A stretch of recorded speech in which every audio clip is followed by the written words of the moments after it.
Всем привет, с вами Анатолий и вы на канале T-Stone. Формат видео про драгоценности британской короны вроде понравился вам, а значит мы его оставляем. И пока готовится ролик про новый интересный минерал, а также вторая часть про драгоценности короны, я предлагаю вам познакомиться с удивительной историей одного красивого камня – бриллианта Регент.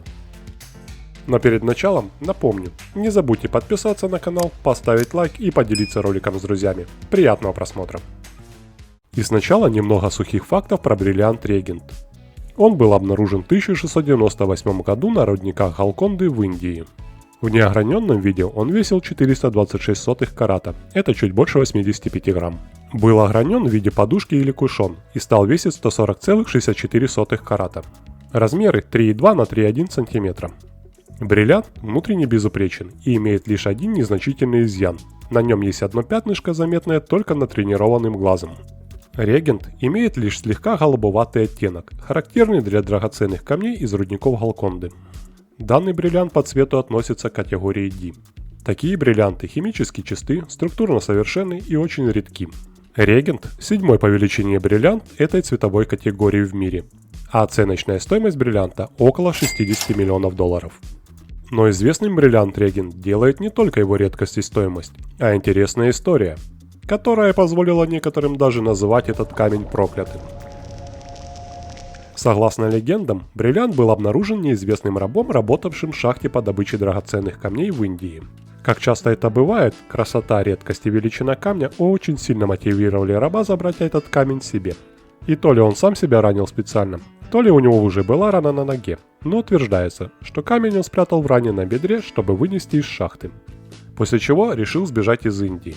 Для этого он отправился в порт, где смог договориться с капитаном одного из суден, чтобы тот вывез его из страны.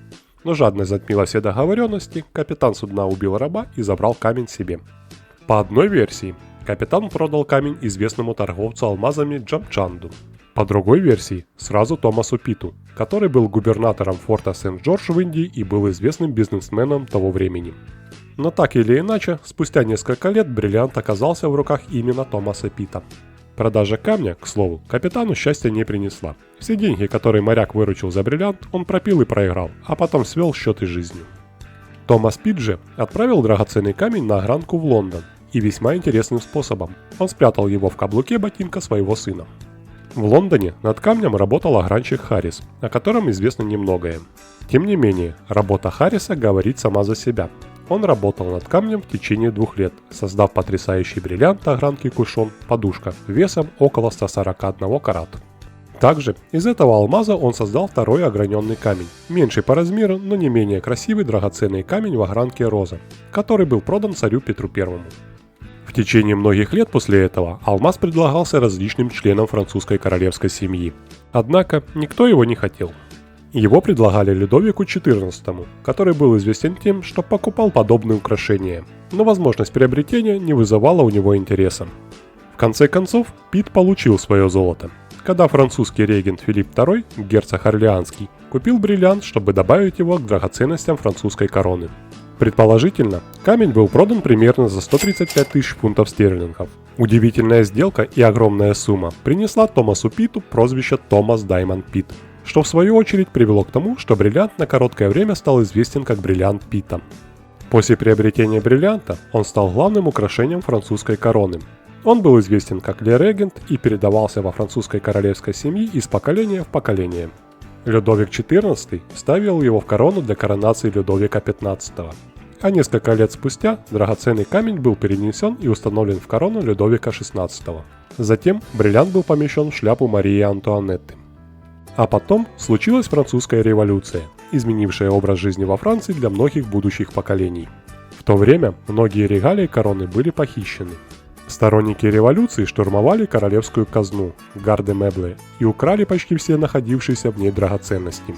Был захвачен бриллиант Регент, а также бриллиант Санси, королевский французский голубой бриллиант и многие другие сокровища. Большую часть похищенных сокровищ удалось вернуть, но некоторые фрагменты дореволюционной коллекции остались утерянными для истории. К счастью, Регент оказался среди тех, что были найдены и возвращены. Ходят слухи, что его обнаружение было случайным. Предположительно, его нашли на чердаке заброшенного парижского дома под досками пола. Алмаз Регент передавался из рук в руки в течение нескольких лет после его возвращения. С 1797 по 1801 год он использовался в качестве залога для финансирования военных расходов нового правительства директории. Инвесторы от Берлина до Амстердама держали этот камень в счет национальных расходов новой демократии. И, наконец, в 1801 году знаменитый император Наполеон Бонапарт полностью вернул собственность в руки французов. Он положил конец интенсивному обращению камня. Бонапарт считал, что камень занимает особое место в истории Франции и хотел, чтобы он оставался во владении страны. Император велел поставить регента на рукоять его меча. Этот меч был произведением искусства, созданный 3 ювелирами – Мэри Этьеном Нито, Адиотом и Буте.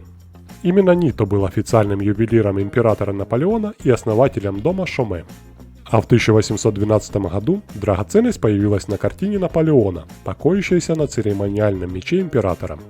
После ссылки Наполеона эрцгерцогиня Мария Луиза Австрийская, вторая жена Наполеона Бонапарта, решила спасти регента. Она увезла с собой впечатляющий бриллиант в Австрию. Однако отец Марии Луизы решил, что камень необходимо вернуть на законное место. И он организовал возвращение камня обратно во Францию.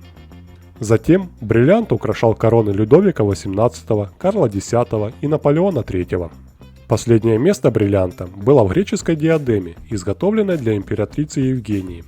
Как мы видели, бриллиант Регент прошел через нескольких владельцев, пока не попал во французскую королевскую коллекцию, где и оставался на протяжении большей части своего существования. Однако, большинству владельцев Регента угрожали, а многие из них умерли ужасной смертью, поэтому некоторые считают, что алмаз проклят. Судите сами. Индийский раб, взявший алмаз, был обманут и убит. Капитан, убивший раба, спился и покончил с собой.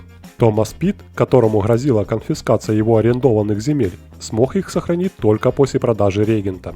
Людовик XVI и Мария Антуанетта были обезглавлены во время Французской революции. После их кончины Людовик XVIII дважды был сослан и умер, не оставив преемников. Карл X был вынужден отречься от престола и в итоге заразился холерой, которая принесла ему долгую и мучительную смерть. Наконец, Наполеон Бонапарт умер в изгнании, преследуемый воспоминаниями о своей жизни.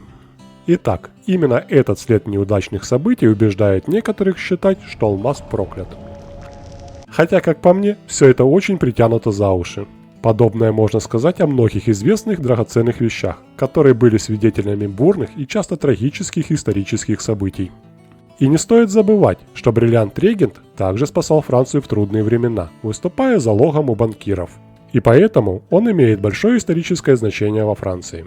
Сейчас Регент вместе с другими драгоценностями французской короны выставлен в Лувре, где его можно увидеть в галерее де Аполлон.